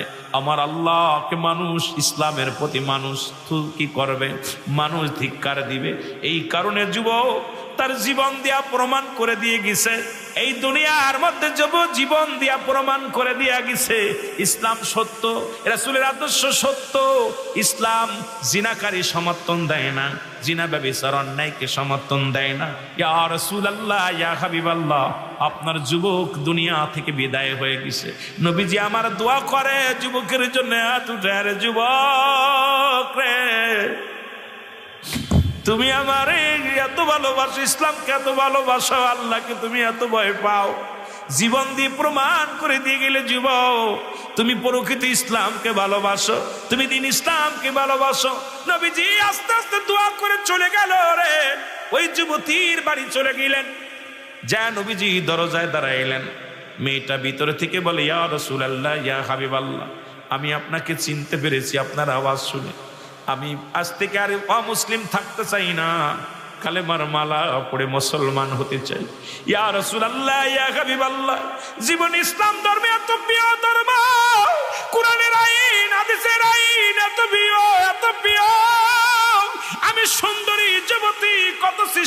করেছিলাম আপনার যুবককে আমার প্রতি আকৃষ্ট করার জন্য। ইয়া রাসূলুল্লাহ, ইয়া হাবিবাল্লাহ, একবারও আমার দিকে নজর দেয় নাই, একবারও আমার মুখের দিকে তাকাই নাই। আমার দিকে তো তাকানো তো দূরের কথা, ইয়া রাসূলুল্লাহ, ইয়া হাবিবাল্লাহ, আমার রূপ যৌবনের দিকে একবারও তাকাই নাই। ইয়া রাসূলুল্লাহ, ওই যুবক যে ইসলাম যে সত্য, আপনার কুরআন যে সত্য, হাদিস যে সত্য, আপনি যে সত্য, এর মধ্যে আর কোনো সন্দেহ নাই। আমি একটা মিনিট আর অমুসলিম থাকতে চাই না, আমি কালেমা পড়ে মুসলমান হতে চাই। ইয়া রাসূলুল্লাহ, ইয়া হাবিবাল্লাহ, আমাকে আপনি কালেমা পড়ায়া দেন, আমি মুসলমান হয়ে যাব। কালেমা পড়লেন, লা ইলাহা ইল্লাল্লাহু মুহাম্মাদুর রাসূলুল্লাহ সাল্লাল্লাহু আলাইহি ওয়াসাল্লাম। জোরে জোরে চিল্লায়া বলেন আমিন। যুবক জীবন দিয়া প্রমাণ করলো ইসলাম সত্য। ইসলাম জিনাকারীকে সমর্থন দেয় না। রাসূল তো নিজেই বলছে, দুইটা জিনিস যে হেফাজত করতে পারবে, আমি নবী তার হাত ধরে জান্নাতে নিব। নাম্বার 1 দু গালের মধ্যবস্তু, নাম্বার 2 দু পায়ের মধ্যবস্তু, পুরুষ লিঙ্গ স্ত্রী লিঙ্গ, এই দুইটা যে ব্যক্তি হেফাজত করতে পারবে, আল্লাহর নবী তার হাত ধরে জান্নাতে নিবে। নবীর সাথে জান্নাতে যেতে চান কি চান না? আমিন বলেন। নারায়ে তাকবীর, নারায়ে তাকবীর। মাঝে মাঝে নারায়ে রিসালাতও দিবেন, ভয় নাই। ওই যে আমার ভাই দিছে লিল্লাহি তাকবীর, নারায়ে তাকবীর। নারায়ে তাকবীর শব্দের অর্থ উচ্চ আওয়াজ, আল্লাহর জন্য তাকবীর দাও। লিল্লাহি তাকবীর, আল্লাহর জন্য তাকবীর দাও। কথা বুঝেননি? মাঝে মাঝে নারায়ে রিসালাতও দিবেন, কারণ ইয়া রাসূলুল্লাহ, কারণ কোরআনটা ইসলাম, দিন ইসলাম, দিন ইসলাম জিন্দাবাদ বলেন। ইসলামটা আমার নবীর কাছে আইছে, জোরে বলেন ঠিক কিনা? নবীর মাধ্যমে আনছে, এই জন্য দিন ইসলাম মাঝে মাঝে বলবেন। এই নারী ঠেলাঠেলি বন্ধ করেন, সবাই ঠেলাঠেলি বন্ধ করে আমরা এক হই। নবীজি বলছে, বাল্লুহু আকিলাফ, এই দুনিয়াটা পচা দুর্গন্ধ মরি। মানুষের চরিত্র হলো কুকুরের চরিত্র। কুকুর যেমন মরি পাইলে খুশি হয়, শেষ জামানার মানুষগুলো ওই রকম সম্পদ পাইলে খুশি হবে। আজকে আমাদের এর লগে এর মিল নাই, মতের লগে মেয়ের মতের লগে ওর মতের মিল নেই। এইটা দেইকা ইহুদি নাসারা আমাদের শত্রু, বন্ধু না, তারা হাতে তালি দেয়। জোরে বলেন ঠিক কিনা? ঠিক কিনা? ঠিক কিনা? নবীজির কথাগুলো সেই কত বছর আগে বলে গেছেন। বাল্লুহু আকিলাফ, এই দুনিয়াটা যেমন কুকুর যদি একটা মরি পায়, আপনাদের এই রংপুরের জমিনে যদি একটা মরি, বড় একটা গরু মোরা পায়, কুকুর দেখবেন আইসা যদি পায়া যায়, ও কাউকে ভাগ দিবে না, ও হ্যাঁ কাউকে দিবে না। ও বলেন যে একটা মরি কেউ খাইতে পারবে? কথা বলেন, পারবে? তারপরে ও কি করবে? ও কাউকে ভাগ দিবে না, ও কাউকে ভাগ দিবে না। আমার ভাইয়েরা, খালি তো মরি শুধু কুকুরে খায় না, কাকেও খায়। খবর পায় একটা মরি পাইছে, কা কা করে এই রংপুরে সব কাককে খবর দিবে। কেউ চোখ খাবে, কেউ পেট খাবে, কেউ লেজ খাবে, কেউ বুড়ি খাবে, বাক করে খাবে। কাকের চক্ষু লজ্জা আছে। আজকে আমাদের মুসলমানদের সেই চক্ষু লজ্জাটা হারিয়ে ফেলেছি। আজকে যে দলই পড়ে না, যাই করেন না কেন, নিজে খামো, নিজে গর্ব নিজেই দেব, অন্যর আর কোনো প্রয়োজন নাই। জোরে বলেন ঠিক কিনা? মুসলিম জাতি যতদিন পর্যন্ত কাকের মতো সংগঠিত না হবে, কে কোন দল করলো, কে কি করলো, কোন পীরের মুরিদকে দেখার বিষয় না, ইসলামের স্বার্থে যতদিন পর্যন্ত ঐক্য না হবে, যতদিন পর্যন্ত এক কাতারে না আসবে, ইসলামের পতাকা জীবনে উজ্জ্বলা সম্ভব হবে না, উড়ানো সম্ভব হবে না, হবে না, হবে না। জোরে বলেন ঠিক কিনা? কারণ ওই যে আমাদের মত, কাকের মতো সংগঠিত হতে হবে। কারণ আমার ভাই, আমি মারা গেলে আপনি আমার লাশ ধরবেন, খাট ধরবেন। ও ভাই মারা গেলে ওনার খাট আমি ধরবো। এই ভাই যদি চিন্তা না থাকে যে ও ভাইয়ের লাশ আমি নিব, আমার লাশ ও নিবে, এই চিন্তাধারা আমাদের ভিতর আসা লাগবে। এখন আমরাও অমুসলিমদের যারা জীবনে কিছু করতে না পারে, কিছুদিন আগে দেখলাম আমার দেশের কিছু ভাইয়েরা, আশ্চর্য হয়ে গেছে। কিছু কিছু দেখা ওগুলো কথাগুলো বলতে গেলে কষ্ট হয়, বলবো না, থাক এগুলো। কারণ রাসূলের দরবারে কোরআন আছে, সূরা তাওবা 6 নম্বর আয়াত। কয় নম্বর আয়াত? কথা বলেন। আমি কোরআন ছাড়া কথা বলতে রাজি নয়। বলে দেখবেন 6 নম্বর আয়াত বলছে, সূরা তাওবার মধ্যে 6 নম্বর আয়াত। রাসূল আল্লাহ বলতেছেন, হাবিব আপনার কদমের মধ্যে যদি কোনো অমুসলিম আগমন করে, সর্বপ্রথম তাদের বসতে দেন, নিরাপত্তা দেন। যদি আপনার নিরাপদ স্থানে পৌঁছাতে বলে পৌঁছায় দেন। যদি আপনার কাছে সাহায্য চাই, সাহায্য দেন। ঘোষণা কার? খোলেন সূরা তাওবা, খোলেন। কে বলছে? কথা বলেন না কেন? এখন রাসূলের কাছে গেছে, আবার রাসূলের মসজিদ, একদম বুখারীর হাদিস। কথা ভালো করে, আমি কোরআন থেকে বলছি, আপনি আয়াতটা খোঁজেন, তারপরে দেখেন বুখারীর হাদিস। রাসূল পাক সাল্লাল্লাহু আলাইহি সাল্লাম মসজিদ নববীর মধ্যে বসে আছেন, কিন্তু আমাদের আদর্শ কি দেখেন, হুজুর সাল্লাল্লাহু আলাইহি সাল্লামের কাছে একদল অমুসলিম আগমন করলেন। রাসূলুল্লাহর কাছে আগমন করার পর সাহাবীরা বলতে, ইয়া রাসূলুল্লাহ, ইয়া হাবিবাল্লাহ, আপনার কাছে কিছু লোক আসছে, আগত লোক আসছে। নবীজি বলে, আসতে বলো। বলে, হুজুর ওরা তো অমুসলিম, ওরা তো অমুসলিম। নবী বলে, আসতে বলো। নবীর কাছে গেলেন, রাসূলুল্লাহ কাছে গেলেন। সাহাবীরা বলতে, ইয়া রাসূলুল্লাহ, উনাকে কোথায় বসতে দিব? নবী বলেন, উত্তম জায়গা বসতে দাও, উঠাউটি করবেন না, ছেড়ে দিব।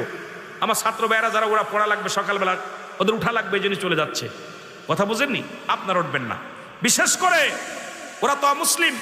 নবীজি বলেন, ওদের বসতে দাও। কোথায়? উত্তম জায়গা। বলেন, হুজুর আমার পার্সোনাল কামরা? বলে না। উত্তম জায়গা? বলে পাশের কামরা? বলে না, উত্তম জায়গা। বলে, হুজুর আল্লাহ রাসূল ভালো জানে। নবীজি বললেন, যেহেতু ওরা আমার কাছে আসছে, মসজিদে নববীর মধ্যে বিছনা বানায় দাও। সাদা চাদর নবীজির বিছনা বানায় দিলেন, মসজিদের মধ্যে বসলেন। নবীজি বলেন, আমার সাহাবীরা ধৈর্য ধরো, দেখি অমুসলিমেরা কি বলতে চায়। নবীজি বললেন, আমার ভাইয়েরা আপনারা কি বলতে চান বলেন। সাহাবীরা বলে, ইয়া রাসূলুল্লাহ, ইয়া হাবিবাল্লাহ, উনরা কি বলবে? আমার মুসলমান বাবারা গভীর মনোযোগ। এবার উনি বললেন, নবীজি কি বলতেছেন? নবীজি বললেন, আপনারা বলেন কি বলতে চান। এইবার অমুসলিমেরা বলতেছে, ইয়া রাসূলুল্লাহ, ইয়া হাবিবাল্লাহ, আমরা কিচ্ছু বলতে চাই না, যে আমরা অমুসলিম হয়ে আপনার কদমের মধ্যে জায়গা পেয়ে গেছি।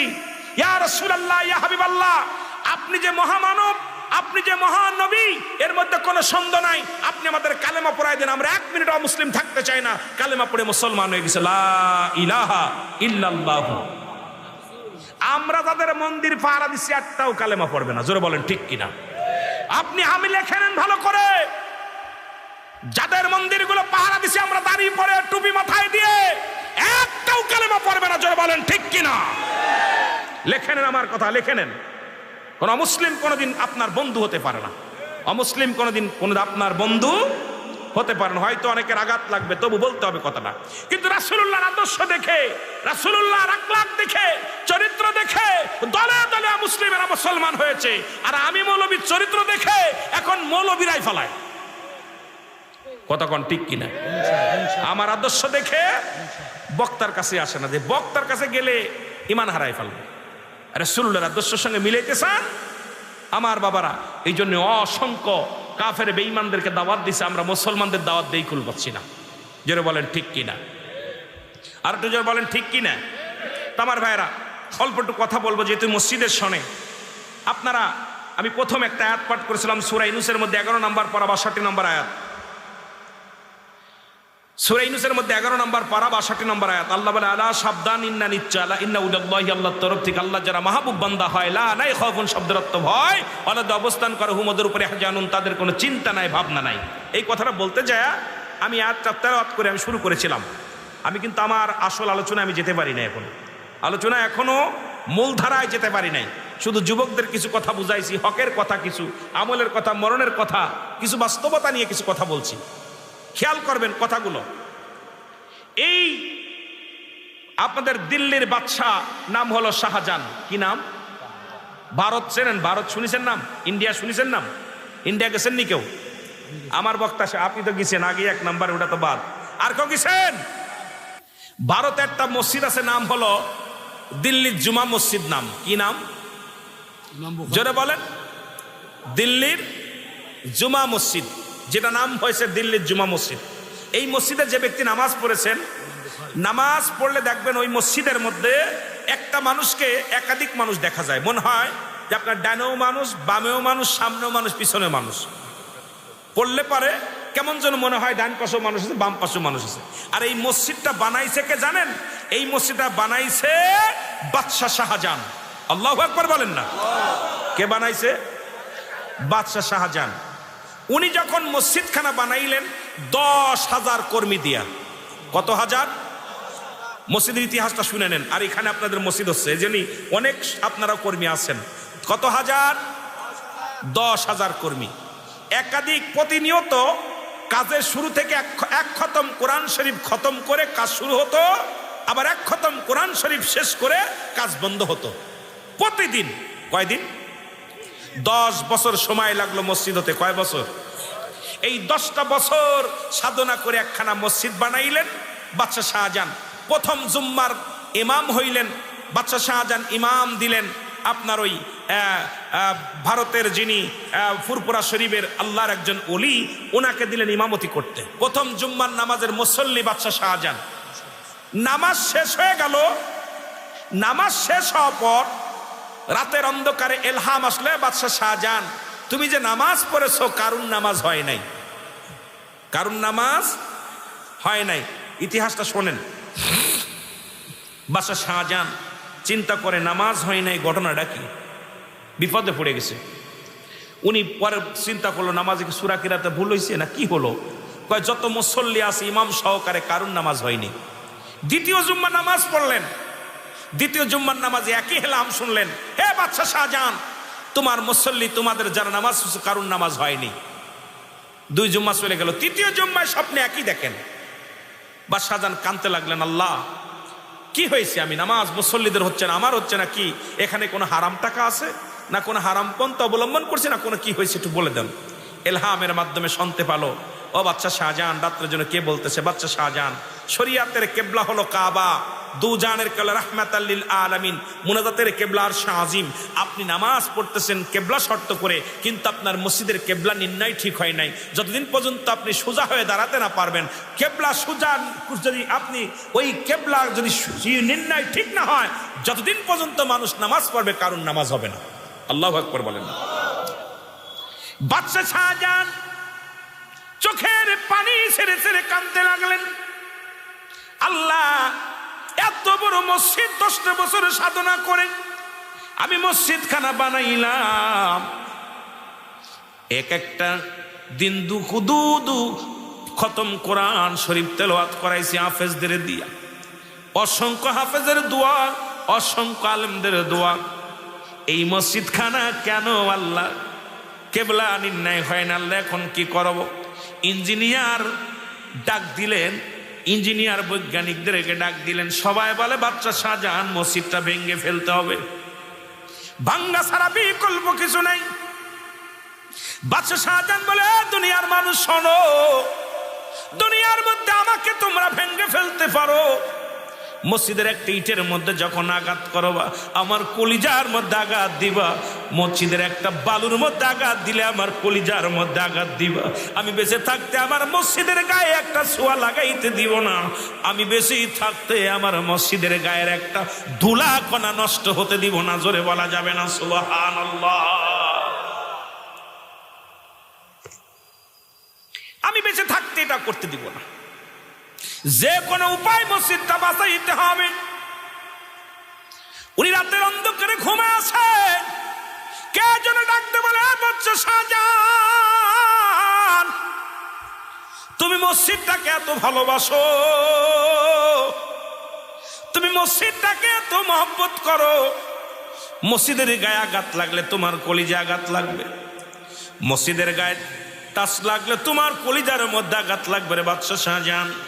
শুনে রাখো, শুনে রাখো, তুমি দেখো কোনো আল্লাহ ওয়ালা মানুষ পাও কি খুঁজে কি না, তাকে যদি পাও তার কদমটা জড়ায়া ধরো, একটু উপায় তোমারে বলে দিবে, সেই উপায়ের উপরে তুমি নামাজ আদায় করো। বাদশাহ শাহজাহান খুঁজতে লাগলো, উজিরকে ডাকতে বলে, উজির দেখো আমার রাজ্যে এমন কোন দরবেশ, এমন কোন ভালো ব্যক্তি আছে কি না, যার কাছে গেলে আমি ভালো একটা পরামর্শ পাবো, কিন্তু মসজিদ আমি ভাঙতে পারবো না, মসজিদটা নষ্ট করা সম্ভব নয়। উজির বলে, হুজুর এই জামানার মধ্যে একজন আল্লাহওয়ালা ব্যক্তি আছে, তার সন্ধান পেয়েছি আমি। বলে কি, তার নাম কি? বলে তার নাম হলো নিজামুদ্দিন আউলিয়া। জোরে জোরে চিল্লা বলা যাবে না সুবহানাল্লাহ। নাম কি? নিজামুদ্দিন আউলিয়া। বাদশাহ শাহজাহান বলে, তাড়াতাড়ি না আমাকে নিয়ে চলো তার কদমের মধ্যে। বাদশাহ শাহজাহান চলে গেলেন নিজামুদ্দিন আউলিয়ার কাছে, যিনি ছিলেন চোর, ডাকাত, খুনি ছিল।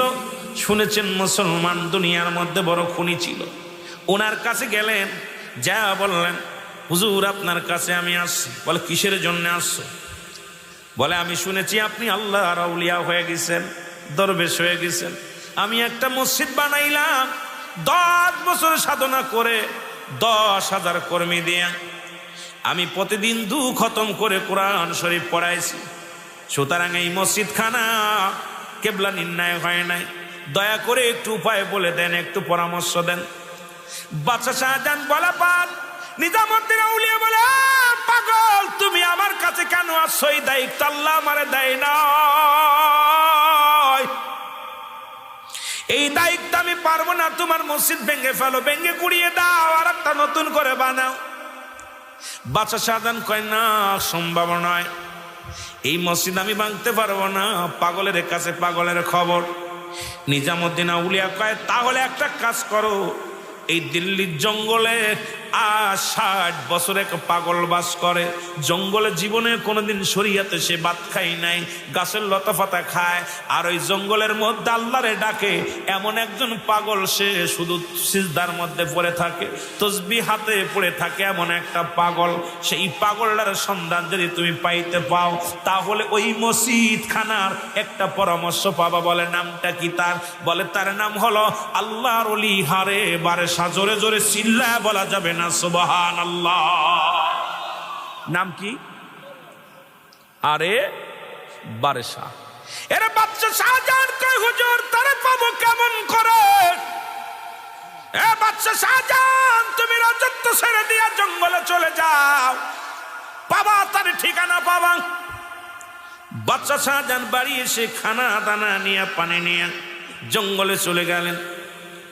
সপ্তাহখানিক ঘুরে দেখে যায় নামাজের পর এক পাগল, ওই পাগলটা বসে বসে আল্লাহরে ডাকে, আল্লাহ আমি গুনাহগার, আমি পাপী, গায়ের পশমগুলো বড় বড়, নখগুলো বড় বড়। এই পাগলটা আল্লাহ ছাড়া কিচ্ছু বোঝে না। উনি প্রথম দিন দেখলেন সিজদায় পড়ে কান্দে, দ্বিতীয় দিন দেখে সিজদায় পড়ে কান্দে, তৃতীয় দিন দেখে সিজদায় পড়ে কান্দে। এরপরে এরকম কান্দতে দেখে চিন্তা করে এই লোকটাই কি সেই পাগলটা হবে? কাছে যে সালাম ফিরা দোয়া করে, আল্লাহ আমার মতো পাপীর তুমি দুনিয়ার মধ্যে বেঁচাই রাখছো, আমি জঙ্গলে খাই জঙ্গলে থাকি রে আল্লাহ, তোমার গোলামি করি। কোন নাম ধরে ডাকলে তুমি খুশি হও? কোন জিকির করলে তুমি খুশি হও? কোন ভাবে ডাকলে তুমি রাজি হও? আল্লাহর ওলি হারে বারেশা কান্দে, আর চোখের পানি ছেড়ে কান্দে। চোখের পানিগুলো টপ টপ করে জমিনের মধ্যে ফেলায়। পিছন থেকে যা বলে, আল্লাহর ওলি আসসালামু আলাইকুম। আল্লাহর ওলি আপনি কে? হারে বারেশা রাহমাতুল্লাহ আলাইহি। ডাক দে কয়, মূর্খ বাদশাহ, মনে হয় তুমি বাদশা শাহজাহান। কায় ঠিকই ধরেছেন, আমি বাদশা শাহজাহান। বলে আমি 60টা বছর এই জঙ্গলে, এই দিল্লির জঙ্গলে বাস করি। আমার নামটা কেমনে জানলেন? যেহেতু তোমার দেশে বাস করি, তুমি দিল্লির বাদশা, আমি দিল্লির জঙ্গলের ফকির। তোমার নামটা যদি না জানি কেমন হয়? যেহেতু শরিয়াতে তোমার রাজ্যে আমি আসি, দুনিয়ার মধ্যে আল্লাহর জমিনের মধ্যে আমি আসি, তবু তোমার নামটা না জানলে কেমনে হয়? তবে কেমনে আজ কেসির জন্য আমার কাছে আসছো? বলে আপনার কাছে আসছি, আমি বড় দায় পড়ে বিপদে পড়েছি। আমি রাজত্ব ছেড়ে দিছি, সব ছেড়ে দিছি, বাড়ি ছেড়ে দিছি, বিবির মায়া ছেড়ে দিছি। আমি দিল্লির বাদশা, বাদশা শাহজাহান, আমি সুন্দর একখানা মসজিদ বানাইছি রে। ওই মসজিদ খানা বানানোর পর নামাজ আদায় করেছি 3টা জুম্মা। প্রথম জুম্মায় শুনেছি নামাজ হয় নাই, দ্বিতীয় জুম্মায় শুনেছি নামাজ হয় নাই, তৃতীয় জুম্মায় শুনেছি নামাজ হয় নাই। আমি আপনার কাছে এসেছি, এখন আমার দিল্লির জুমা মসজিদটা ঠিক করে দিতে হবে। পাগল বলে, বাচ্চা এটা কি সম্ভব? তুমি ভেঙ্গে দাও, মিস্ত্রি দিয়ে ভেঙ্গে কুড়িয়ে দিয়ে আবার একটা মসজিদ বানাও। হুজুর আপনার কাছে আসছি, আপনি একটু দয়া করেন, আমি যদি একটা শর্তে রাজি হতে পারি, তোমার মসজিদ আমি ঠিক করে দিব। বলে কি শর্ত? বলে শর্তটা হলো, যদি আমার মসজিদের মেম্বারের সামনে আমার শুইতে দাও। জীবনের 60টা বছর কেটে গেল, জঙ্গলে জঙ্গলে আমার মাওলারে তালাশ করি রে। আমি সারা রাত জেগে জেগে আমি আল্লাহরে ডাকি। আরে আমি দুনিয়ার কোনো পাগল নয়, আমি আমার মাওলার পাগল। আর 60টা বছর আমি কান্দি আমার মাওলার দরবারে। আমার আল্লাহ কি কোনো অপরাধ করেছি? কোনো আল্লাহ কি ক্ষমা করবে কিনা? ওই কবরে আমি থাকবো কেমনে? ওই মাটির কবরে বলে সারবে না রে। এই ভয়ে আমি পাগলা কাঁদতি। আমার বড় শখ, আমার বড় আশা থাকছে, ওই মসজিদের পাশে আমি ঘুমাইবো, আর মুয়াজ্জিন আযান দিবে রাত্রে, গভীর রাত্রে, সালাতু খায়রুম মিনান নাওম। ওই আমি আযানগুলো ওই কবরে শুয়া শুয়া শুনবো। ইমাম সাহেব সূরা কিরাত পড়বে, আমি কবরে শুয়া শুয়া শুনবো। ওই মেম্বারের সামনে আমার কবরটা দিবা কিনা? আল্লাহু আকবার। বাচ্চা চাচার ডাকতে বলে, আল্লাহর ওলি,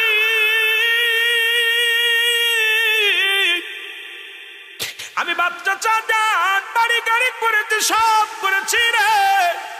যখন আমি বুঝতে পেরেছি এই দুনিয়ার মা ছেড়ে চলে যেতে হবে রে, আমি বড় শখ করে একটা মসজিদ বানাইলাম। আমার জীবনে শখ ওই মসজিদের মেম্বারের পাশে আমি ঘুমাইব। আমার বড় শখ ছিল ঘুমাইব। আপনি কোন জায়গায় ঘুমাইতে পারবেন না, মসজিদের সামনেই ঘুমাইবেন। কই না, ওই মসজিদের সামনে যদি আমার দাফন দাও তাহলে আমি রাজি। বলে হুজুর ঠিক আছে, আমি রাজি হইলাম। আমার মসজিদকে ভালোবেসে, আমার আল্লাহর ঘর মসজিদ, আমার আল্লাহর ঘরটা যদি ভেঙে দেয়, আমি বাচ্চা শাহজাহান সহ্য করতে পারবো না। আমি বাচ্চা শাহজাহান আমার জীবনের চাইতে আমি মসজিদ খানাকে ভালোবাসি রে। যাও যাও পাগলা, আমি তোমারে কথা দিলাম ওই মসজিদের মেম্বারের সামনে যেখানে ইমাম সাহেব দাঁড়ায় তার সামনেই তোমার মাটি দেয়া হবে। তুমি ইমাম সাহেবের সূরা কিরাত শুনবা, মুয়াজ্জিনের আযান শুনবা। এই আমি অনুমতি দিয়ে দিলাম, চলো যাই। কয় চলো যাই। বাচ্চা শাহজাহান নিয়ে চলে আসলেন আল্লাহর ওলি হারে বারেশাকে। এনে জনগণকে ডাকতে বলো, ও আমার ভাইয়েরা তোমরা শোনো, প্রজারা শোনো, আজকে আমার মসজিদের কিবলা নির্ণয় হবে। বাদশা বাজান বলা পর সব লোকজন পাগল হয়ে ফিরে চলে আসলেন, পঙ্গপালের মতো ছুটে আসলেন। লোকজন বলে, বাচ্চা শাহজাহান এই মসজিদকে সুদা করে দিব। বাচ্চা শাহজাহান বলে, এই যে দেখতেছো এক আল্লাহর পাগল, দুনিয়ার কোনো পাগল নয়, যিনি আল্লাহ রাব্বুল আলামিন তারে জঙ্গলে যিনি কাটায় আল্লাহর প্রেমে পড়িয়া, কবরের ভয়, জাহান্নামের ভয়, দুনিয়ার সব ছেড়ে দিয়ে জঙ্গলে বাড়িঘর বানাইছে। দুনিয়ার মুখাপেক্ষী না আল্লাহর মুখাপেক্ষী হইয়া পড়ে আছে জঙ্গলের মধ্যে। এই পাগলটা এ দিবে আমার মসজিদটা সরাইয়া। আল্লাহর ওলি হারে বারসা লোকজন দেখে সবাই হাসে আর কয়, বাচ্চা তুমি পাগল হয়ে গেছো, তুমি এমন একটা লোক ধরে আনছো, এই লোক মসজিদ তো দূরের কথা, একটা পাট কাটি সোজা করার মতো বল নাই, তার গায়ের মধ্যে কোনো বল নাই, হাড্ডি কুটি শুকায় গেছে, একদম কঙ্কাল দেওখানা। এই মানুষটা তো হাঁটতে পারে না, সে আবার মসজিদ ঠিক করে দিবে কেমনে? এটা সম্ভব নয়। সকলে বলার পর হাসাহাসি শুরু করলেন। বাদশাহ নীরবতা পালন করে। আল্লাহর ওলি হারে বারেশা রাহমাতুল্লাহ আলাইহি উনি ডাকতে বলে, ও প্রজারা এত হাসি কিসের রে, এত হাসি কিসের? মসজিদও আল্লাহ আর আমিও আল্লাহ, তোমরাও আল্লাহ। তোমরা বিশ্বাস রাখো, আমার উপরে বিশ্বাস রাখো। আমার আল্লাহ যেহেতু আমার বানাইছে, তোমারও বানাইছে, আল্লাহ সমাধান দিবে, একটু ধৈর্য ধরো তোমরা। তবে তোমাদের মধ্যে যিনি বৈজ্ঞানিক, যিনি দার্শনিক, তোমরা শোনো, কান পেতে শোনো, তোমরা ভালো করে ম্যাপ ধরো। এই মসজিদ খানা আমি ধাক্কা দিয়ে সরাইয়া দিব। জোরে বলা যাবে না সুবহানাল্লাহ? আমার বন্ধুরা আমার শোনো, ইঞ্জিনিয়ার ম্যাপ ধরলেন, ইঞ্জিনিয়ার ম্যাপ ধরে কয়, হুজুর এই দিক থেকে দিকে ঠেলা দেওয়া লাগবে। আল্লাহর ওলি হারে বারেশা মসজিদের মধ্যে ওযু করে ঢুকলেন, ঢুকিয়া 2 রাকাত নফল নামাজ পড়লেন। নামাজটা পড়ে লম্বা একটা মোনাজাত দিলেন। মোনাজাত দিয়ে ডাকতে বলে, আমার আল্লাহ, জীবনে কিছু চাই নাই তোমার কাছে, জীবন ভরে গোলামি করছি তোমারে পাওয়ার জন্যে। আল্লাহ এবার জীবনে একটা শখ, আমি মসজিদের পাশে ঘুমাইব, মুয়াজ্জিনের আযান শুনবো। আল্লাহ মসজিদের ইমাম সাহেব খুতবা পড়বো, মসজিদের ইমাম সাহেব কোরআন তেলাওয়াত করবে, সূরা কিরাত পড়বে, আমি শুয়ে শুয়ে শোনার বড় স্বপ্ন জাগছে। আল্লাহ তুমি আমার এই সুযোগটা করে দিও, আমার বঞ্চিত করো না। এই 60 বছরে আমি জীবনে কোনোদিন কিছু চাই নাই, আজকে তোমার কাছে জীবনে একটু শুইতে চাই, কবরটা আমার ওই মসজিদের সামনে, এই সুযোগটা আমারে করে দাও। আমার আল্লাহ বলে ডাক দিয়া, এরে মুসলমান, ইলহামের মাধ্যমে মুসলমান বাদশা বসে আছে, ইলহামের মাধ্যমে আল্লাহর ওলি হারে বারেশাকে শোনায়া দেয়, ও আল্লাহর পাগল কেন ভয় করিস, যা মসজিদের ভিতরে হাত লাগা, এই হাতখানি আমার আমার বান্দা যখন আমার হয়ে যায় আমি বান্দার হয়ে যায়।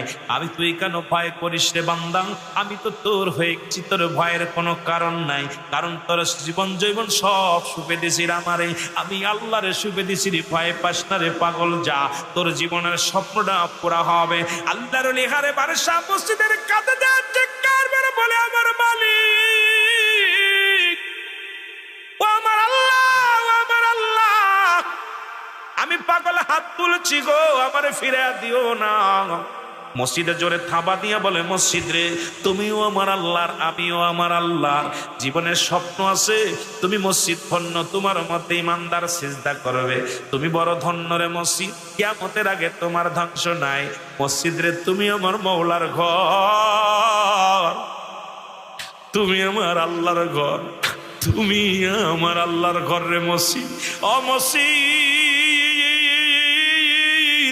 তোমার কত দাম, তোমার কত মর্যাদা রে, তোমার ভিতরে বান্দা মাথা সিজদায় দেয়, কারণ এই পৃথিবীটা যা কিছু বানাইলেন আল্লাহ কুনার ফায়াকুন বইলা, জমিনটা বানাইলেন আল্লাহ কুনার ফায়াকুন বইলা, আসমান বানাইলেন আল্লাহ কুনার ফায়াকুন বইলা, মাটি বানাইলেন, সব কিছু বানাইলেন হুকুম দিয়ে আমার আল্লাহ। সব চাইতে কাছে যিনি ফেরেশতারা তাদেরকেও বানাইলেন আল্লাহ। আল্লাহ ডাকতে কয়, বান্দা শুই না, এই পৃথিবীর মধ্যে আমি ফেরেশতাদেরকে যেমনি বানাইলাম এমনি তোরে বানাই নাই। ও বান্দা শুই না, আমি মাটি যেমনি বানাইলাম তোরে এমনি বানাই নাই, ফেরেশতা যেমনি বানাইছি এমনি তোরে বানাই নাই, জমিন যেমনি বানাইছি এমনি তোরে বানাই নাই, আসমান যেমনি বানাইছি এমনি তোরে বানাই নাই। এ বান্দা, আমি তোরে বানাইছি আমার কুদরতি হাত দিয়া রে, আমি আল্লাহ বড্ড ভালোবাসি। যখন মাথা নুয়াইয়া সিজদার মধ্যে চলে যাস বান্দা, যখন সিজদার মধ্যে যায় বলে সুবহান রাব্বিল আলা, আল্লাহ গো আমি নত হইলাম আপনার দরবারে, যখন গোলাম গোলাম হইয়া মালিকের দরবারে সিজদায় লুটিয়ে পড়িস, আমি আল্লাহ প্রচন্ড খুশি হইয়া যায়। জোরে জোরে চিল্লায়া বলা যাবে না সুবহানাল্লাহ। আরে আল্লাহর আলী আরে বাদশা মসজিদের পাশে যা ডাকতে বলে, আমার মালিক, এই মসজিদ তোমার, আমিও তোমার, আমি গোলাম তোমার, জীবনে তো কিছু চাই নাই রে আল্লাহ, মসজিদটাকে সোজা করে দাও, মসজিদের সামনে ঘুমাইব। যখন মসজিদের মধ্যে হাতটা লাগাইছে, একা একা মসজিদ খানা সোজা হয়ে গেছে। জোরে জোরে চিল্লায় বলা যাবে না সুবহানাল্লাহ। কিন্তু বড় ভাই বড় ভাই একাধিকবার গেছে ইন্ডিয়ায়, আমার ভাই কিসে যা খবরদার শুনবেন, ইমাম সাহেবের সাথে গল্প করবেন। এই দিলে জম্মা মসজিদের মেম্বারের সামনে আল্লাহর আলী হারে বারাসা শুয়ে আছে, আজ পর্যন্ত শুয়ে আছে। ডান পাশের পিলারটা ভেঙে গেছে, মুসলমান ওখানে একটা কাঁঠাল গাছ ছিল, ওই কাঁঠাল গাছটা পড়িয়া পাশের একটা পিলার একটু ক্ষতি হয়ে গেছে। মসজিদটা এখনো সেই রকম আছে। ওনাকে জিগাইবেন মসজিদের হাকিকতটা। আল্লাহর মসজিদ আল্লাহ নিজেই ঘুরাইয়া দিছে কেবলা, শরিয়াতের কেবলা হলো কাবা। ওই কাবা কেমনে নির্ণয় ঠিক করে দিছে আল্লাহ রব্বুল আলামিন ওই পাগলের দোয়ায়। যেহেতু আল্লাহ বান্দা, আল্লাহর বান্দা শোনো, সেই মসজিদের উন্নয়ন প্রকল্পের মাহফিল আজকে সেই আল্লাহরে দান করবেন, অন্য কারণ নাই, দিবেন আল্লাহরে। আপনিও আমার আল্লাহর, মসজিদটা আমার আল্লাহর। ইমানদার যারা আল্লাহরে দিবেন তারা, বেঈমান যারা আল্লাহরে দিবেন না তারা, আল্লাহরে দিবেন যারা, এরা ইমানদার। যদিও না পারেন মুসলমান, উঠাউঠির প্রয়োজন নাই। আমি গুনাহগার আপনাদেরকে বলতে চাই, কোন পাগলের জীবনের শেষ মাহফিল, কোন পাগলের জীবনের শেষ রাত, কোন পাগলের জীবনের শেষ সময়। কারণ আমি প্রথমেই বলতেছিলাম, আসার সিরিয়াল আছে, যাওয়ার কোনো সিরিয়াল নাই। এ মুসলমান সন্তানের লাশ বাবার কাঁধে, বাবার লাশ সন্তানের কাঁধে রে। ওই লাশ কাঁধে নেওয়ার আগে আল্লাহরে দিয়ে যান, আমার মওলারে দিয়ে যান। ও মুসলমান, এমন একটা সময় আসবে দান করার জায়গা থাকবে না। ওই মসজিদের জন্য হাতখানা বাড়াইবো, খালি হাতে কেউ ফিরে দিবেন না। জোরে জোরে চিল্লায় বলা যাবে না আল্লাহু আকবার।